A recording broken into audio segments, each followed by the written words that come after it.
Herkese merhabalar. YouTube Türkan Yalçın kanalıma hepiniz hoş geldiniz. Sihirli şampuan yapıyoruz arkadaşlar. Saç dökülmelerini durduracak, saçları onarıp gür, hacimli, parlak ve sağlıklı saçlara sahip olacaksınız. Sihirli şampuan saç derisini ve saçları güçlendirir ve hızla uzamasını sağlar. Bu arada kanalıma abone değilseniz abone olmanızı, tarifimi tüm sevdiklerinizle paylaşırken videolarımı da beğenmenizi sizlerden rica ediyorum. Bir de bildirim çanını aktif ederseniz bu tarz güzel tariflerden ilk sizler haberdar olabilirsiniz. Bir tane yumurta, muhteşem protein deposu olan yumurta saç köklerini besler, kopma, dökülme sorunlarını ortadan kaldırır. Saç derisinin beslenmesine, güçlenmesine yardımcı olurken saç köklerinin de sağlamlaşmasını sağlar. Şimdi ikinci malzememiz zeytinyağımız.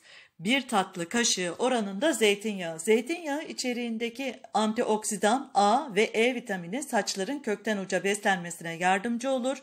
Saçları onarır, güçlendirir. Kırık saç uçlarını da yumuşatır, parlatır. Şimdi son olarak da yarım limonun suyu.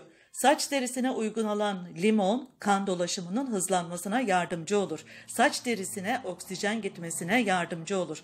Böylelikle saç dökülmesini önleyerek saçlarınızın gürleşmesine yardımcı olur. Limon suyu bakterileri ve mikropları öldürücü etkisi bulunuyor. Şimdi tüm malzemeleri homojen bir kıvam alana kadar güzelce bir karıştırıyoruz.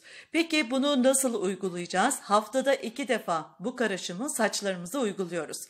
Şimdi son olarak da 1 tatlı kaşığı kullanmış olduğunuz şampuana ekliyoruz ve güzelce bir karıştırıyoruz. Saçlarımızın temiz ya da kirli olması fark etmez. Haftada 2 kere sadece saçlarınız kuru olsun yeterli. Önce saç diplerine masaj yapıp sürelim, sonra kökten uca tüm saçlara sürüyoruz bunu.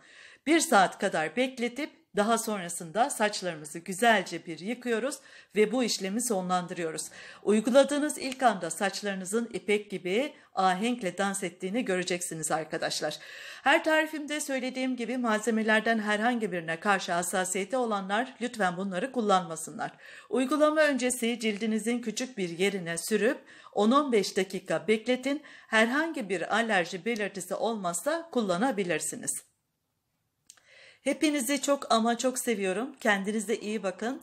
Sizlerin de herhangi bir isteği olursa alta yorumlara bırakabilirsiniz arkadaşlar. Türkan Yalçın'dan saygılar. Hoşça kalın.